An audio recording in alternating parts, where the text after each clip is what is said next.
ಅವರನ್ನ ಸಚಿವ ಸಂಪುಟದಿಂದ ಕೈಬಿಟ್ಟಿರೋದನ್ನು ಕುರಿತು ಇವತ್ತು ಕರೆದಿರುವ ಪತ್ರಿಕಾಗೋಷ್ಠಿ ಉದ್ದೇಶ ಏನಪ್ಪ ಅಂದರೆ, ದೀನ ದಲಿತರ, ಬಡವರ, ಹಿಂದುಳಿದ ವರ್ಗದವರ, ವಿಕಲಚೇತನರ ಆಶಾಕಿರಣ, ಸರ್ವ ಜನಾಂಗವನ್ನು ಸಮಾನವಾಗಿ ಕಾಣುವಂಥ ಮಾತೃಹೃದಯ, ನೇರ ನಡೆ ನುಡಿಗೆ ಹೆಸರುವಾಸಿಯಾದಂಥ ಬಡವರ ಬದುಕನ್ನು ಹಸನು ಮಾಡೋದಕ್ಕೋಸ್ಕರ ಪಣ ತೊಟ್ಟು ಈ ಸಮಾಜದಲ್ಲಿ ರಾಜಕೀಯವಾಗಿ ಒಂದು ಶಕ್ತಿಯಾಗಿ ಬೆಳೆದಿರ್ತಕ್ಕಂಥ ನಮ್ಮ ಸಾಹೇಬರನ್ನ ಮತ್ತೆ ಸಚಿವ ಸಂಪುಟಕ್ಕೆ ಸೇರ್ಪಡೆ ಮಾಡಿಕೊಡ್ಬೇಕು. ಯಾಕೆಂದರೆ ಅವರನ್ನು ಸಚಿವ ಸಂಪುಟಕ್ಕೆ ಸೇರ್ಪಡೆ ಮಾಡ್ಕೊಳ್ಳಿಲ್ಲ ಅಂದರೆ ರಾಜ್ಯಾದ್ಯಂತ ಹೋರಾಟ ಆಲ್ರೆಡಿ ನಡೀತಾ ಇದೆ, ಇನ್ನು ಮುಂದೆ ನಡೆಯುತ್ತೆ.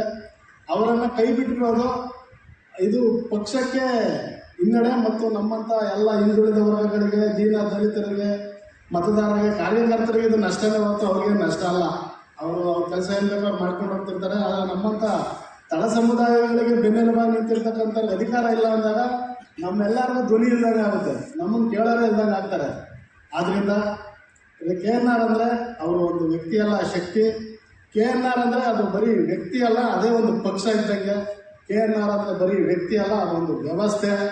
ಹಾಗಾಗಿ ಈ ವ್ಯವಸ್ಥೆಯನ್ನು ಸರಿಪಡಿಸೋದ್ರ ಕಡೆಗೆ ರಾಜ್ಯ ಹೈಕಮಾಂಡ್ ಆಗಲಿ, ಕೇಂದ್ರ ಹೈಕಮಾಂಡ್ ಆಗಲಿ ಗಮನ ಹರಿಸಲಿಲ್ಲ ಅಂದರೆ ಅವರು ಮಾಡತಕ್ಕಂಥ ಸ್ವಯಂಕೃತ ಅಪರಾಧ, ಇದರ ಪ್ರತಿಫಲವನ್ನು ರಾಜ್ಯದ ಮೂಲೆ ಮೂಲೆಯಲ್ಲಿ ಮುಂದಿನ ಸ್ಥಳೀಯ ಸಂಸ್ಥೆಗಳಲ್ಲಾಗಲಿ, ಸಾರ್ವತ್ರಿಕ ಚುನಾವಣೆಗಳಾಗಲಿ ಪಕ್ಷ ಅನುಭವಿಸಬೇಕಾಗ್ತದೆ.